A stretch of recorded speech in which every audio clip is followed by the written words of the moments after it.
حضرت موسیٰ علیہ السلام نے اللہ تعالیٰ سے کہا، میں آپ کی رحمت اور انسان کے گناہ دیکھنا چاہتا ہوں۔ اللہ تعالیٰ نے فرمایا، پیچھے دیکھو۔ دیکھا تو ایک بہت بڑے سمندر میں ایک درخت پہ ایک چڑیا اپنے منہ میں مٹی لے کر بیٹھی ہے۔ حضرت موسیٰ نے کہا، یہ کیا ہے؟ اللہ تعالیٰ نے فرمایا، یہ سمندر میری رحمت ہے، یہ درخت دنیا اور یہ چڑیا انسان۔ اس کے منہ میں جو تھوڑی سی مٹی ہے وہ اس کے تھوڑے سے گناہ ہے۔ اگر یہ اپنا منہ کھول کر مٹی پانی میں گرا دے تو میری رحمت کو کوئی فرق نہیں پڑتا، تو کیوں نہ انسان توبہ کر لے۔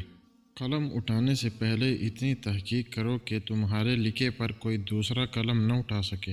کسی کے آنسو کو زمین پر گرنے سے پہلے اپنے دامن میں جذب کر لو، یہی انسانیت کا معراج ہے۔ ایک دن سونے نے لوہے سے کہا، ہم دونوں ہی لوہے کی ہتھوڑی سے پیٹے جاتے ہیں، پر تم اتنا چلاتے کیوں ہو؟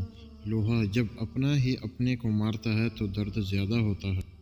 رشتوں کی رسی کمزور تب ہوتی ہے جب انسان غلط فہمی میں پیدا ہونے والے سوالوں کے جواب بھی خود بنا لیتا ہے۔ ہم اپنی غلطی کے لیے بہترین وکیل اور دوسروں کی غلطی کے لیے بہترین جج ہیں۔ جب دل میں ایسا غم پیدا ہو جائے جس کی وجہ سے سمجھ نہ آئے تو وہ انسان کے کسی ایسے گناہ کا نتیجہ ہوتا ہے جس کی اس نے ابھی تک توبہ نہیں کی۔ معافی مانگنا یہ ظاہر نہیں کرتا کہ آپ غلط اور دوسرا صحیح ہے، بلکہ یہ ظاہر کرتا ہے کہ آپ کے رشتے کی اہمیت آپ کے انا سے بڑی ہے۔